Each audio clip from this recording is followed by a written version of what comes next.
What does Sony, Australia, Nathan Drake, a ton of fruit, and an orange marsupial have in common? Probably more than you think. Crash Bandicoot not only helped launch a gaming system, but it also sent us down a path we could only see from behind. Hi, I'm Jacob with the Leaderboard, and we've got crates of information about this dancing marsupial. So grab your Wumpa fruit and enter the vortex, because we're counting down 107 facts about Crash Bandicoot. Let's get started.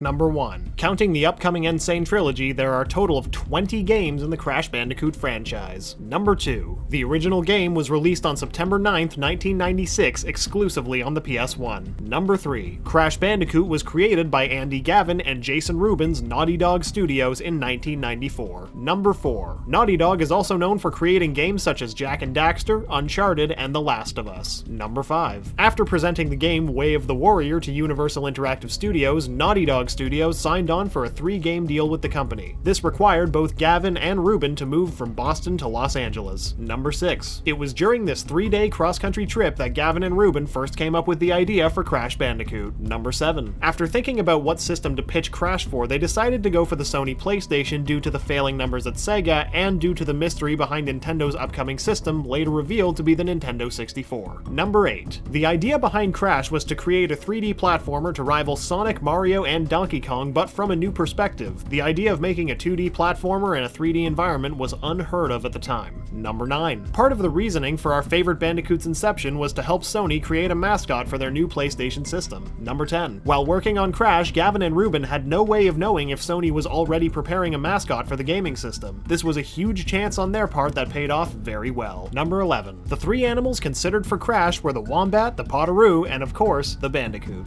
Number 12. The original name for the character was Willy the Wombat. In retrospect, probably for the best that they let that one go. Number 13. Willy the Wombat was never a serious contender anyway due to a character on the show Tasmania having the same name. They also thought it sounded too dorky, and they were right. Number 14. Universal was actually not fond of the name Crash Bandicoot. The company submitted the names Wez, Wezzy, or Wuzzle the Wombat. The name was only accepted as Crash Bandicoot when Naughty Dog threatened to drop the project. Number 15. But where did the name Crash Bandicoot come from? It's pretty simple, actually. He was a bandicoot who crashed into boxes. It's clear and simple. Number 16. But why a bandicoot? Well, the idea was to draw attention to a lesser-known animal, similar to what Sonic and Taz had done with the Hedgehog and Tasmanian Devil, respectively. Number 17. Crash was never intended to speak. Gavin and Rubin thought voices for video game characters were always lame, negative, and distracted from identification with them. Number 18. That said, Crash does speak in the opening credits to Crash Bandicoot. After jumping out of a window, he gives a brief "uh-oh" before crashing onto Insanity Beach. Number 19. When creating Dr. Cortex, the idea was to create a character similar to the Brain from Pinky and the Brain with minions like the Weasels from Who Framed Roger Rabbit. Number 20. While brainstorming ideas for Dr. Cortex, Andy Gavin said, "If you had 3 neurons between you, you couldn't make a triangle." It was that line alone that gave the Crash team their sense of who Dr. Cortex was going to become. Number 21. In order to help players connect with Crash, the developers created several levels that allow you to see Crash's face. This is where the infamous boulder levels come from. It's also why they had the side-scrolling levels too. Number 22. The iconic crates were also created for less than popular reasons. Naughty Dog felt the game needed to be filled with more objects, but had to keep the polygon count down. The crates were a perfect solution to fill the game and keep the PlayStation from overloading. Number 23. While utilizing the crates through all 3 of their Crash Bandicoot games, Naughty Dog dropped the idea for Jak and Daxter, calling the idea childish, a move Andy Gavin is still scratching his head about. Number 24. Part of the reason for needing the crates in the first place was because of the inability to have more than 2 or 3 enemies on the screen at any given point. This again was due to the higher polygon count each enemy took. Number 25. While in development, Crash Bandicoot was referred to as the Sonic's ass game because the camera angle gave us a perfect view of Crash's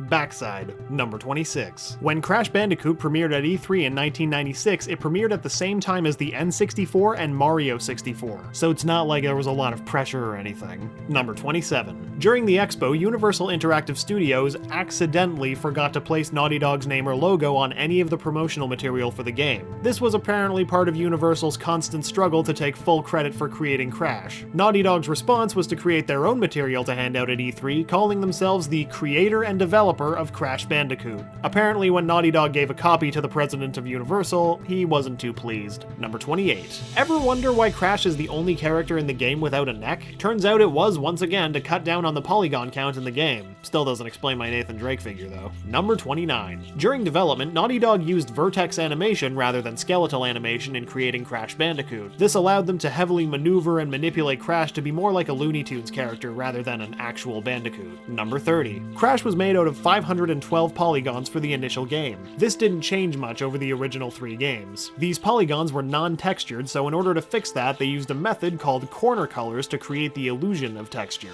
Number 31. When creating Crash, it was important for the Bandicoot to be able to emote. Other characters at the time, like Sonic or Mario, were static when it came to facial movements. Naughty Dog wanted a character to have depth. As they put it, Crash was Crash. Number 32. When the game was being developed, Universal Cartoon Studios worked to create an animated opening credit for Crash Bandicoot. This came with its own theme song similar to a Saturday morning cartoon. What the exact purpose of this was, whether it was for an opening cinematic for the game or its own cartoon show, we'll never know. The idea was scrapped when Sony wanted to push the 3D aspects of the game. This footage went unseen until 2015 when it was leaked online. Number 33. Crash always seems to be caught sleeping on the job, which actually makes sense. Bandicoots are nocturnal animals. This also kind of explains why Coco's always trying to wake her brother up. Number 34. The fruit that Crash collects are called Wumpa fruit. They may look a lot like peaches, but in the Japanese versions of the franchise, they're called apples. Number 35. Even though Crash only eats Wumpa fruit, Bandicoots are actually omnivores known for eating smaller mammals, insects, and lizards, as well as fungi and fruit. Though with how much energy Crash probably needs, someone really ought to warn Tiny just in case. Number 36. While originally pitching the game to Sony Japan for a Japanese release, it was clear that the executives weren't impressed with the renderings of Crash. During a 15-minute break, Andy Gavin asked artist Charlotte Francis if she could make several edits to the drawing just to make Crash seem less aggressive. The updated drawing is actually on the box art for the Japanese copy of the game. Number 37. Ever wonder where Aku Aku got his name? David Baggett, former VP at Naughty Dog, says it came from a Polynesian restaurant of the same name. It was located near his, Gavin, and Ruben's homes. The mask design comes from taking several features from the Polynesian heads flanking the door. Number 38. Baggett also remembers the food at Aku Aku being pretty terrible. The restaurant is now a seafood restaurant, and one of the heads has been turned into a massive fisherman. Guess he was right. Number 39. Brendan O'Brien provided all the voices for the original Crash Bandicoot, with the exception of Ripperoo, which was an archival laugh track taken from Disney's Lady and the Tramp. Number 40. The audio for Ripperoo was voiced by Dallas Mckennon. His recordings have been used in every iteration of the character since. Number 41. The music for Crash Bandicoot was composed by Josh Mansell and Mark Mothersbaugh. Mothersbaugh is probably best known for being a member of the band Devo. Anybody else want to see Crash running to Whip It? Number 42. This wasn't Universal's first choice for music, however. Initially, a producer at Universal suggested something along the lines of the Urban Chaotic Symphony by taking sounds like birds chirping and car horns and combining them to create the music of the game. Number 43. Of course, music isn't the only sound heard in a game. Mike Gollum was the creator of most of the sound effects through the Crash games. Several programmers have commented that the sounds make the game look better. Number 44. In 1997, Sony tried to create their own game called Harry Jalapeno in order to compete with Crash Bandicoot. Yeah, the game was unsuccessful and eventually scrapped. Number 45. Crash Bandicoot isn't the only character to come from down under. In the first game, all the other animals in the Cortex Commandos are also from the Outback. This includes a kangaroo, a koala, and a potaroo. Number 46. In the game's storyline, Crash Bandicoot was created by Dr. Neo Cortex to serve as the general of his Cortex Commandos. The experiment was a failure, and Crash escaped from the Doctor's evil clutches. Number 47. The original Cortex Commandos were Ripperoo, Pinstripe Potaroo, Koala Kong, Crash, and technically Tawna. Number 48. Future members included Ripperoo, Tiny Tiger, Dingo Dial, Komodo Brothers, Bearminator, Crunch Bandicoot, Rusty Walrus, and Coco Bandicoot. Number 49. In May of 1997, Crash Bandicoot was awarded the gold prize at Sony's 97 PlayStation Awards for sales of over 500,000 units in Japan alone.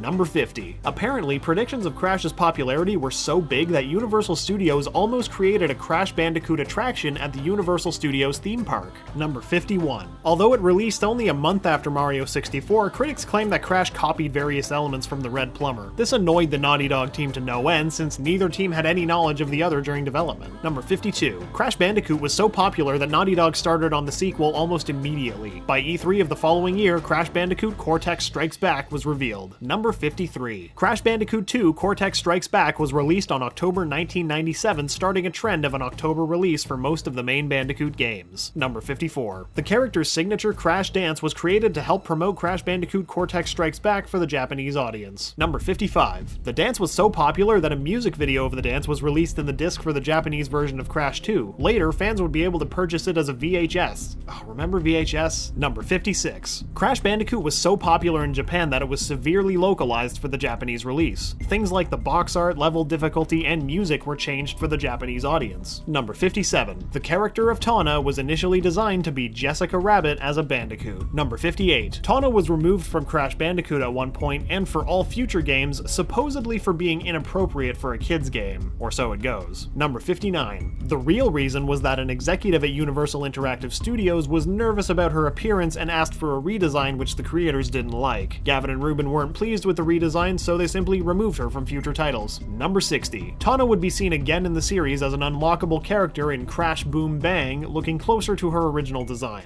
She's slated to return in the Sane Trilogy, sporting yet another redesigned look. Number 61. In order to make Crash Bandicoot 2 Cortex Strikes Back even better than its pioneer game, Naughty Dog built an entirely new game engine to allow more polygons, more frames of animation, better detail, and even more effects such as 3D rain and snow, reflections, and more realistic environments. Number 62. Crash is currently voiced by Jess Harnell. He is known for providing voices for such characters as Secret Squirrel, Wacko Warner, and Dr. Finkelstein. Number 63. Surprisingly, Crash was not Jess's first character in the series. In 2001's Crash Bandicoot: The Wrath of Cortex, he provided the voices for Lolo, the Air Elemental, and Computer. Jess took over voicing Crash in 2005's Crash Tag Team Racing. Number 64. Other actors who voiced Crash are Billy Pope in Crash Team Racing and Steve Bloom for Crash Nitro Kart. Bloom is also known for his voice roles as Spike Spiegel in Cowboy Bebop and many adaptations of Wolverine. Number 65. Dr. Nitrous Brio, Dr. Cortex's on and off henchman, has a rather unique name. What people don't always realize is that his name, Dr. N. Brio, is a play on the word embryo, something he even references when he says his name sounds like a fetus. Number 66. It seems that all the doctors in the Crash franchise have the first initial N. Dr. Neo Cortex, N-Brio, Entropy, Entangle, Entertain, Engine, and Entombed. I'm sensing quite the insane trend here. Number 67. While not the original voice actor of the character, Debbie Derryberry is the primary voice of Coco. She's best known for her roles such as Zatch Bell and Jimmy Neutron. Number 68. In Crash Tag Team Racing, Coco states that she has a 164 IQ. That's on the same level as Albert Einstein. Number 69. In January 1998, development began for Crash Bandicoot Warped. It only took them about 9 months to finish. Number 70. Crash Warped was released for the PlayStation in October of 1998, 1 year to the day from the release of its predecessor. This marked the last primary game for Crash that would be created by Naughty Dog. Number 71. One of the biggest changes from the first two games was the introduction of a second playable character. Crash's sister, Coco Bandicoot, who had been introduced in the previous game, was now playable. Number 72. During the final push to finish Crash Warped, the team was left without air conditioning. Temperatures that summer reached over 100 degrees on a daily basis and caused their servers to go down multiple times. They had to use an ice bucket and a fan to keep the servers cool until someone could sneak a portable AC machine into the building. As rough as that sounds, it seems like fitting conditions for an Australian Bandicoot. Number 73. In June of 1999, Crash Bandicoot Warped earned Naughty Dog the Platinum Prize for selling over 1 million units in Japan. Number 74. Crash Team Racing was released for PlayStation in September of 1999. This was the first racing game and non-main storyline game for the Crash franchise. Number 75. Gavin and Rubin always liked to find games that filled a gap in what was available. This is what inspired them to create both Crash Bandicoot and Crash Team Racing. CTR was created from their desire to see an American-made card game.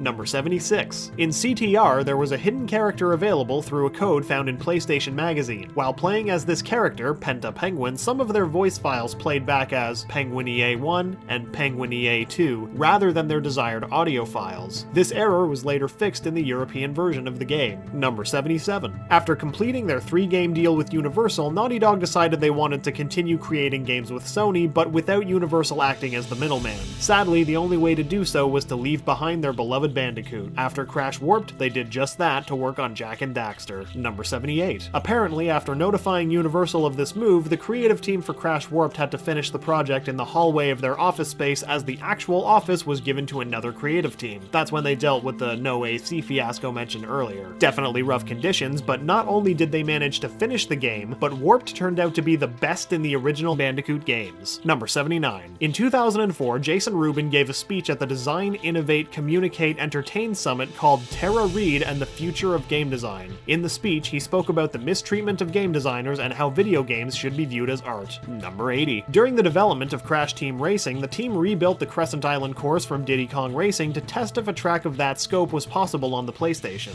Number 81. Uka Uka was introduced to be a villain that even Dr. Cortex could fear. Even Dr. Cortex can get scared sometimes. Number 82. Aku Aku and his brother Uka Uka are reincarnated humans taking the form of tribal masks. You'd think after all the good he did, Aku Aku could at least get some hands or legs or something. Number 83. Although he appeared in every Crash Bandicoot game, Aku Aku didn't have a speaking part outside of Japan until Crash Bandicoot Warped. Number 84. In both the US and Japanese versions of Crash Bandicoot, Aku Aku can help the player when he is freed from boxes. Number 85. There are actually several hidden levels in the original Crash Bandicoot game. One level was removed from the final game for being too hard, while others were simply incomplete or were tester levels for developers. Number 86. The finished level, Stormy Ascent, is considered one of the hardest platforming levels ever created. The level was accessible to players with a Game Shark, but without one, you were stuck with Slippery Climb. Probably for the best, really. Number 87. While not hidden in the disc, there were missing levels from Crash Bandicoot 2 Cortex Strikes Back. The levels were seen in Next Gen magazine as part of the game, including a snow and sewer level, but those areas were never found in the final game. Number 88. Speaking of hidden levels, in Naughty Dog's 2016 game Uncharted 4: A Thief's End, the game's protagonist, Nathan Drake, is seen playing a level from the original Crash Bandicoot. He claims he can beat Elena's high score on that TV game thing.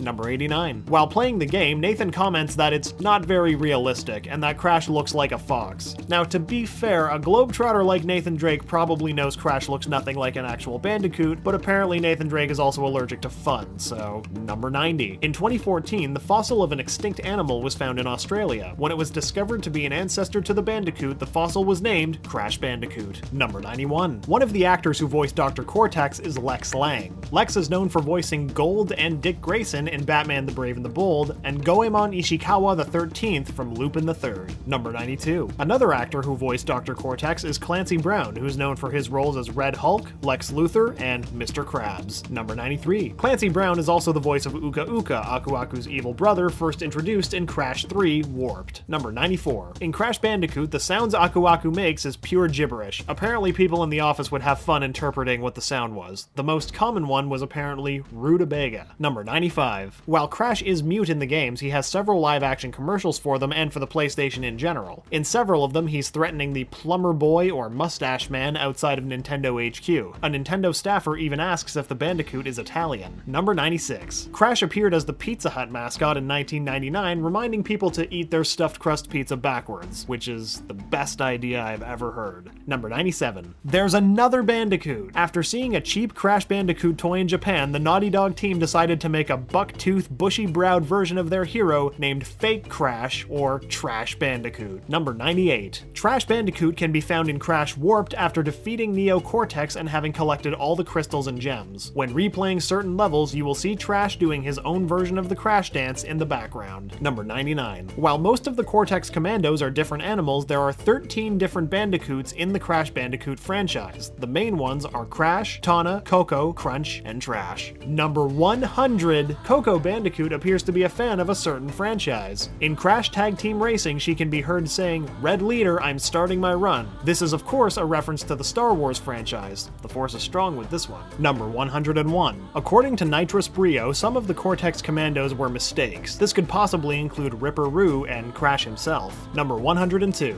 Speaking of Ripperoo, apparently after the events of Crash Team Racing, he was elected as state governor. Which state is never said, but his slogan, "Crazy is as crazy does," sounds like a pretty safe platform for the guy. Number 103. In 1997, Koro Koro Comics developed a manga series based on the Orange Bandicoot called Crash Bandicoot Dansu de Jump Nai Daibuken. It's comprised of 2 volumes and loosely follows the events of Crash Bandicoot 2 Cortex Strikes Back. Number 104. During PSX 2015, Sony Interactive chairman and SCEA president Sean Layden was seen wearing a Crash Bandicoot t-shirt. While he never talked about Crash, it was seen by many to be considered a sign of the Bandicoot's return. Number 105. A year later at E3, Layden walked onto the stage, but funnily enough, his shadow bore a striking resemblance to our favorite marsupial. After the applause died down, he started the reveal by saying, "No t-shirt tonight." He then revealed the Sane Trilogy and Crash's appearance in the Skylanders franchise. Number 106. In October of 2016, Crash Bandicoot made his official return when it was announced he would be a playable character in Skylanders Imaginators. He was also joined by Dr. Neo Cortex. And fact number 107. The Crash Bandicoot N Sane Trilogy is slated for release in 2017. It's a remastered version of Crash Bandicoot, Crash Bandicoot 2, Cortex Strikes Back, and Crash Bandicoot 3 Warped. Once again, I'm Jacob, and thanks for watching 107 Facts about Crash Bandicoot. Which game in the series is your favorite? Who do you like to play as the most? Will you pick up the N Sane Trilogy? Comment below and let us know. We have new videos dropping every week, so let us know what game you want us to cover next. And if you like getting more from your games, subscribe to the Leaderboard, where we help you game smarter.